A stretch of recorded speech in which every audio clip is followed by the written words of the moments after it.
excited na naman po tayo sa ating nakuha ngayon at napakaganda po nitong nakuha natin. Yes. At ito po ay isang head bust para po itong yung elektro natin doon. Yan. Napakaganda po nito. Kaya ito buksan na po natin.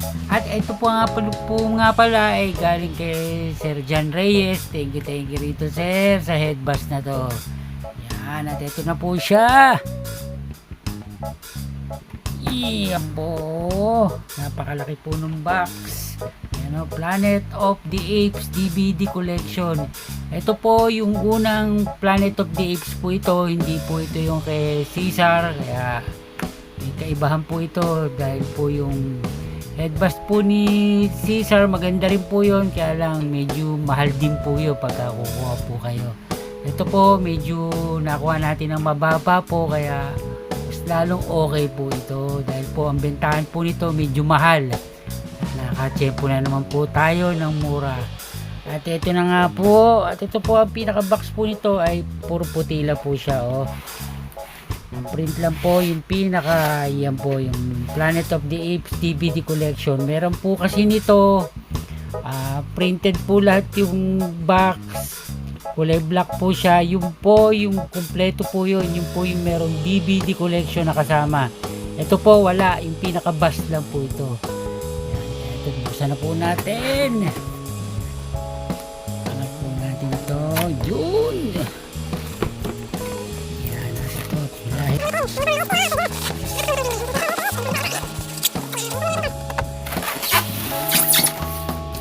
Pinaka-styro niya, yung pinaka-styro po, ito po, meron pong bukasan sa ilalim. Diyan po kasi nakalagay yung pinaka-DVD. Binuksan po yan.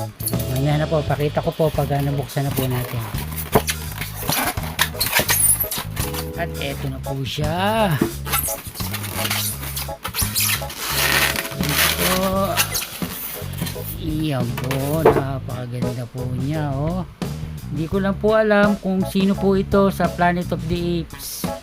Ayan, at yung pinakadamit po niya talagang tela po siya.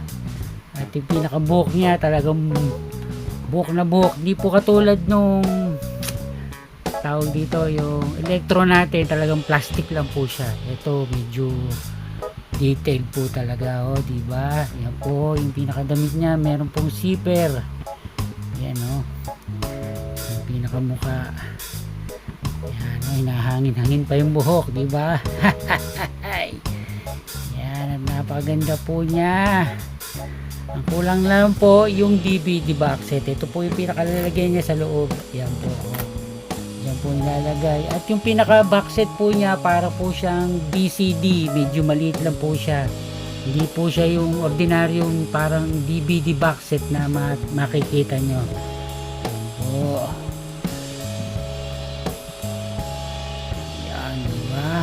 Kaya mga ka-HT, hanggang dito na lang po hanggang sa susunod na video.